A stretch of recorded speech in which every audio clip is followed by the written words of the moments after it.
عورتوں کا مزاج آپ جانتے ہیں، ان کو اگر درد سے تڑپتا ہوا کبھی کسی نے دیکھا ہوگا، ایک ہی چیز پر یہ سب سے زیادہ تڑپتی ہیں، ان کے بچے کو اگر کچھ ہو جائے۔ ماں کے بیٹے کو گود سے نکالو، پھر دیکھو اس کا تڑپنا کیا ہوتا ہے۔ اس کا تڑپنا، ممتا مشہور ہے پوری دنیا کی، ماں کی ممتا بے قرار ہو جاتی ہے۔ ماں بچے کے درد کو برداشت نہیں کرتی، یہ پوری دنیا جانتی ہے کہ نہیں ہے؟ پوری دنیا جانتی ہے۔ لیکن مدینے کی ایک ماں ایسی بھی ہے، اللہ اکبر، اللہ مدینے کی ایک ماں ایسی ہے۔ بارگاہ مصطفیٰ میں جب رسول پاک صلی اللہ علیہ وسلم جنگ میں جا رہے ہیں، 1.5 سال کا دودھ پیتا بچہ لے کر کے آ گئی۔ اللہ اکبر، اللہ آقا آپ کے ساتھ صحابہ جنگ میں جا رہے ہیں، میرے بچے کو بھی لے کر کے جائیں۔ 1.5 سال کا بچہ جا سکتا ہے جنگ میں، لیکن وہ خاتون ہے، لے کر کے آئی۔ حضور نے پوچھا کیوں لے آئی؟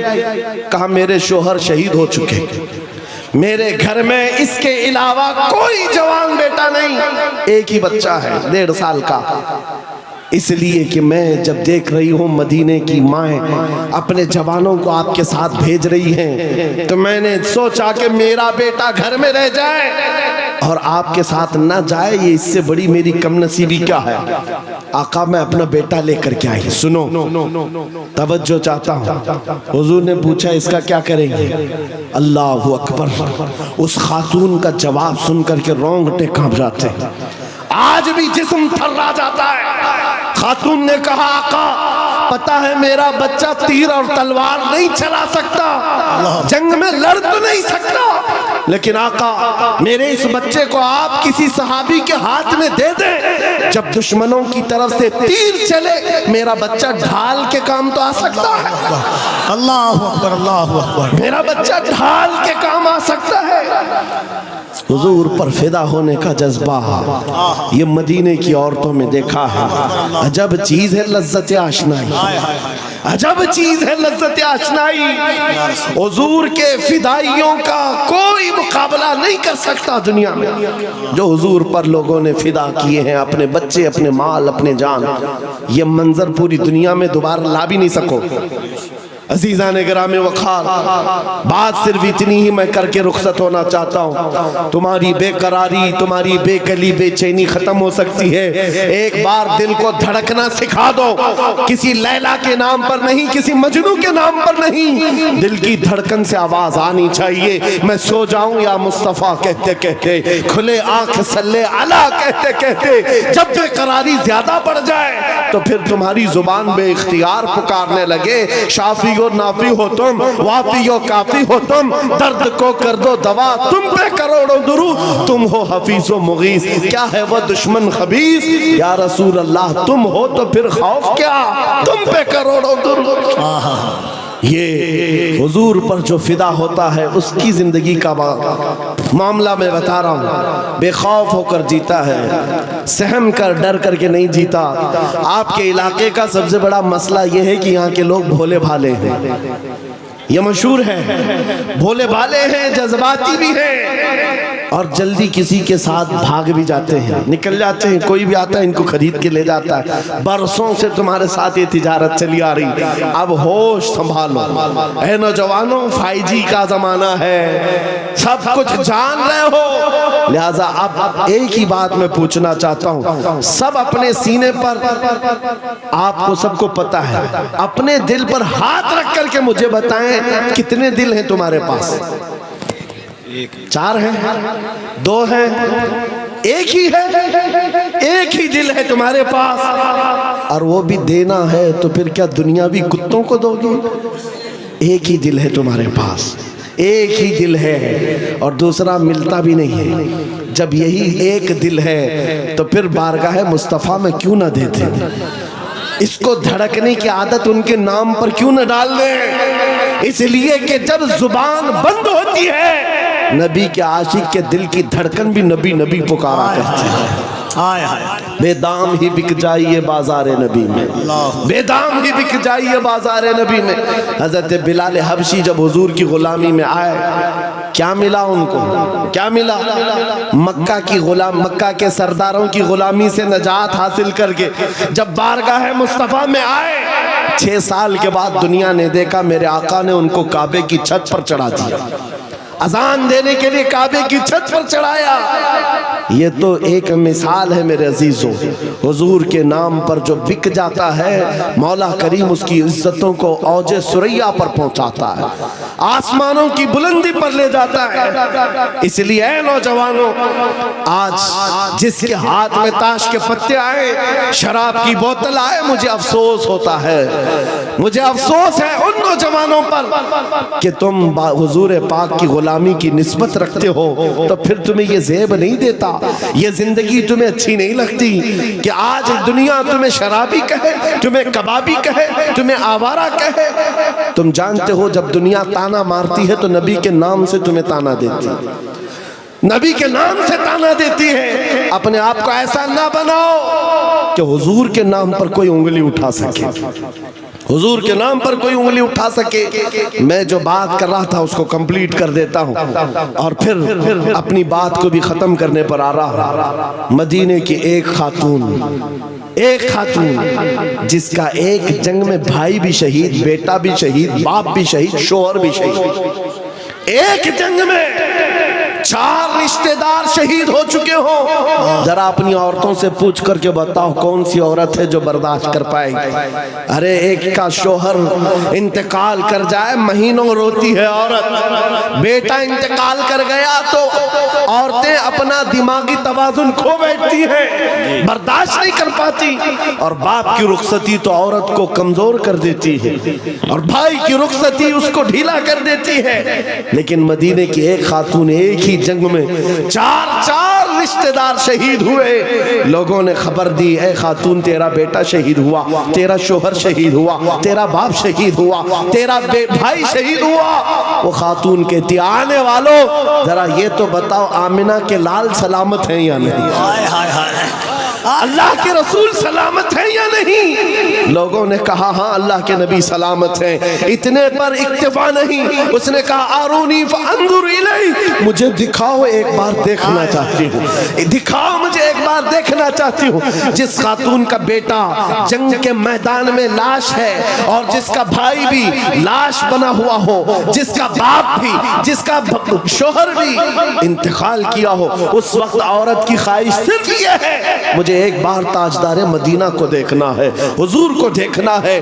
جب لوگوں نے کہا رسول پاک سلامت ہے، وہ اپنا آنچل آگے کرتی ہے اور کہتی ہے میرا چاند سلامت تو پوری کائنات سلامت ہے۔ یا رسول اللہ کل مصیبت بعدک جلل، اے اللہ کے رسول اگر آپ ہیں تو پھر ہر مصیبت چھوٹی ہے۔ ان صحابہ کا یہ نعرہ تھا، ان صحابہ کا نعرہ کیا تھا؟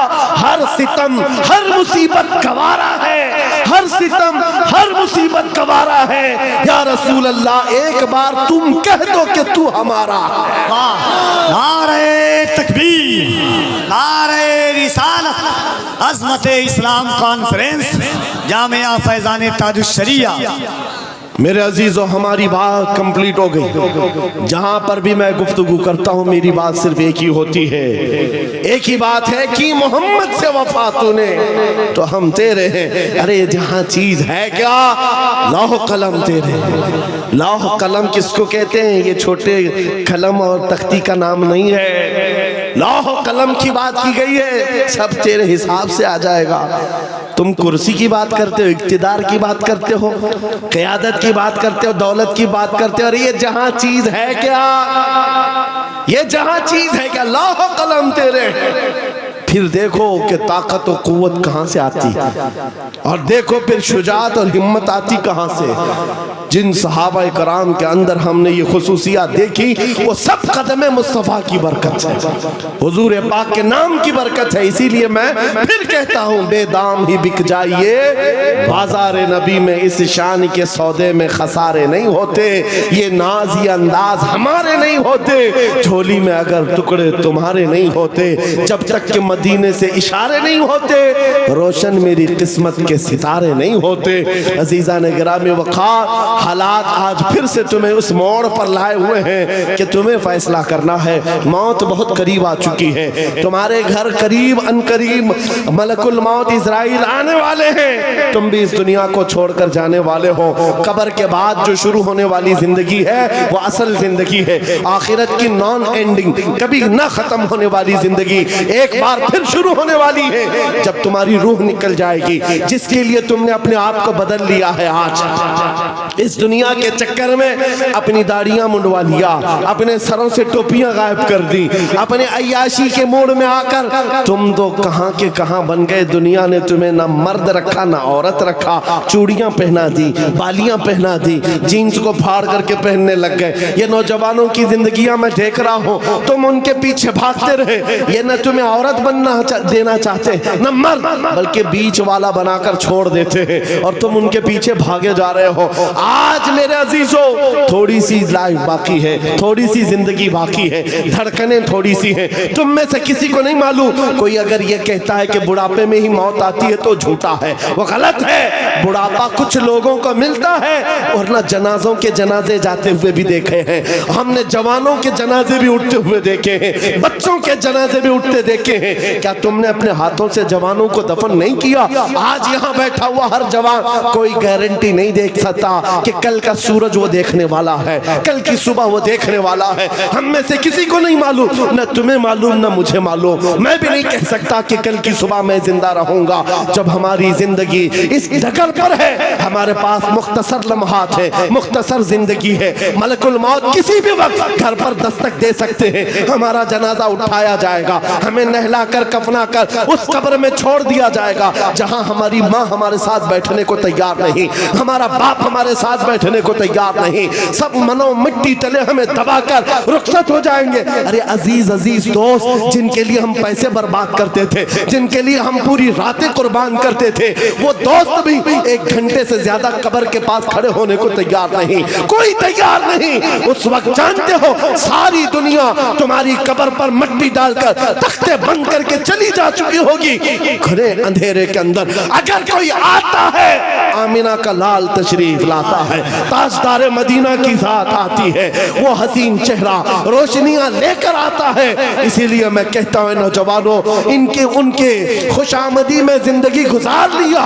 یہ کوئی کام نہ آ سکے۔ کاش تو ایک بار مصطفیٰ کا بن جاتا، وہ قبر میں بھی نہیں چھوڑیں گے اور حشر میں بھی نہیں چھوڑیں گے۔ اعلیٰ حضرت کی سنو، کہتے ہیں آج لے ان کی پناہ، آج مدد مانگ ان سے، کل نہ مانیں گے قیامت میں اگر مان گیا۔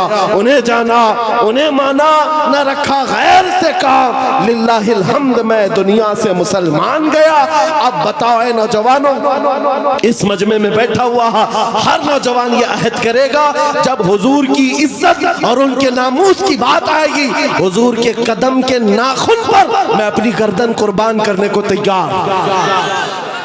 ہر ایک تیار ہے انشاءاللہ، حضور کے نام پر، حضور کے قدم پر، حضور کے ناخن کی عزت پر ہم اپنی جان دینے کو تیار ہیں۔ تو اے عزیزو، پھر ہم کچھ گناہوں کو چھوڑنے کے لیے کیوں نہیں تیار؟ چھوڑ سکتے ہیں انشاءاللہ، برائیاں کیوں نہیں چھوڑ سکتے؟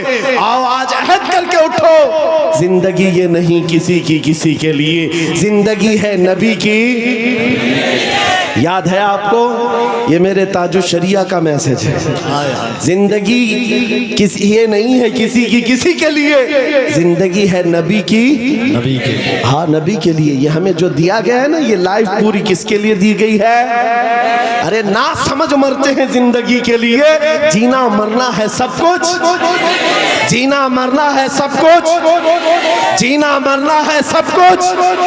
یا رسول اللہ، دہن میں زبان تمہارے لیے، بدن میں ہے جان، ہم آئے یہاں اور اٹھے بھی وہاں، لبیک یا رسول اللہ، لبیک یا رسول اللہ، لبیک یا رسول اللہ۔